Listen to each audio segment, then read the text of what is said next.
Et j'accueille tout de suite Julien Vigier. Salut Julien. Salut Olivier et bel été à tous les auditeurs des Ondes Vocast. Tu es le directeur général de VO2X, agence de production audio. D'ailleurs, c'est VO2X qui fait le podcast de la Dépêche du Midi consacré au JO avec une journaliste dédiée sur ce podcast 3 fois par jour. Pas mal. Alors, comme chaque mois, on te retrouve pour les carnets d'écoute.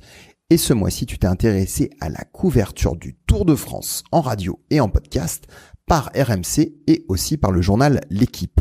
Le Tour de France et le cyclisme, c'est une de mes grandes passions. L'autre, c'est la radio et le podcast. Alors quand les deux se mêlent, généralement, ça se retrouve sur RMC. J'ai écouté cet été le Tour de France et la couverture par RMC. Comme d'habitude, c'était absolument génial. Déjà parce qu'ils ont mis en place une radio 100% Tour de France. Ils le font pour les grands événements sportifs. Ils l'ont fait pour l'Euro et la Coupe du Monde de rugby à la rentrée 2023. Souvenez-vous. C'est-à-dire que pendant toute la journée, il y a une antenne dédiée au Tour de France. Ça permet notamment de suivre le début des étapes quand il y a une autre émission qui est en route sur l'antenne classique, de faire des débriefs réguliers et longs. Ils prennent leur temps et tous les journalistes ainsi que tous les consultants sont sur le pont pour parler vélo. Donc c'est un bonheur. À chaque fois, moi, je mettais la radio spéciale Tour de France sur l'application RMC et je tombais sur soit la course, soit un décryptage. Sinon, sur l'antenne, évidemment, il y a l'After Tour. Ça, c'était l'émission principale à retrouver on air et en podcast.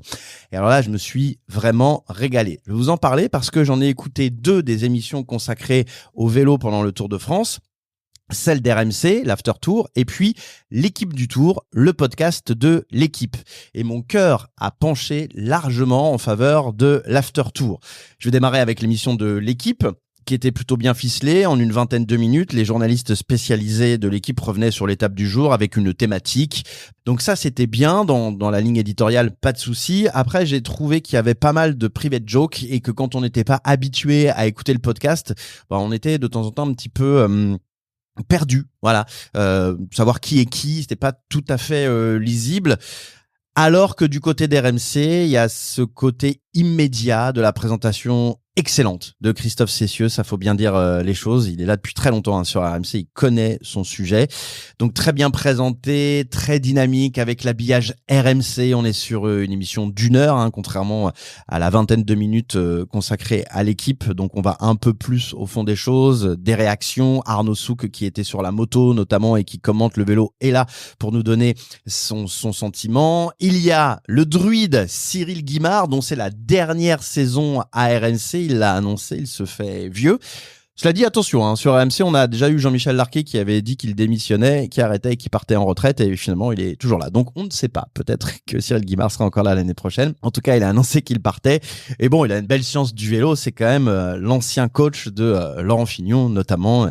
C'est un cycliste émérite. Il a coaché aussi l'équipe de France de cyclisme, donc il sait de quoi il parle et il y a ce côté un peu papy qui est agréable, faut dire les choses. Moi, j'aime bien Cyril Guimard. Et alors, l'autre personnalité de ce podcast, c'est Jérôme Coppel, ancien coureur cycliste, qui lui apporte du piquant, ne serait-ce que dans sa voix d'ailleurs, qui est un petit peu particulière, un peu nasillarde.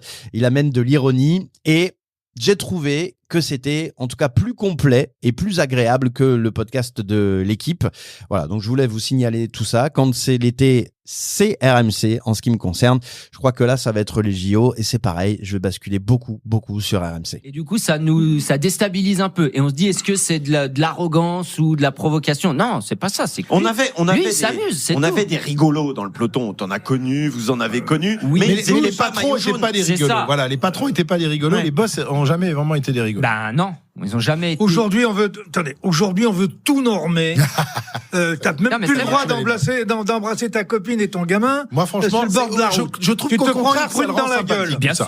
Non, mais attendez, et on te dit, mais c'est pour l'image. Alors effectivement, t'es dans la même mentalité que les arbitres qui disent, au nom de l'image, t'as pas le droit de faire ça. Donc pour Pogačar, au nom de l'image, t'as pas le droit de faire mine d'arroser ta copine qui est au sommet du corps. T'as pas le droit, c'est pas bon pour l'image. Je te dis pas ça. Pogačar, il est dans la file.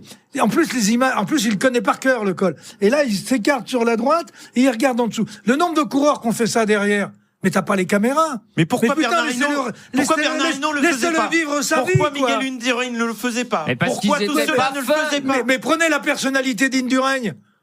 Indurain, il était, il était froid. Mais il était comme Vingegaard un peu, finalement. Oui, Indurain, voire même tout voire calibré, même, il y avait rien qui dépassait. Si Indurain, il pouvait éviter une caméra, il évitait une caméra. Donc en fait, on a le gendre idéal, quoi. Bah ouais. Extrait de l'After Tour de RMC. Merci Julien. On te retrouve tout à l'heure pour parler de IR local. Des ondes Vocast.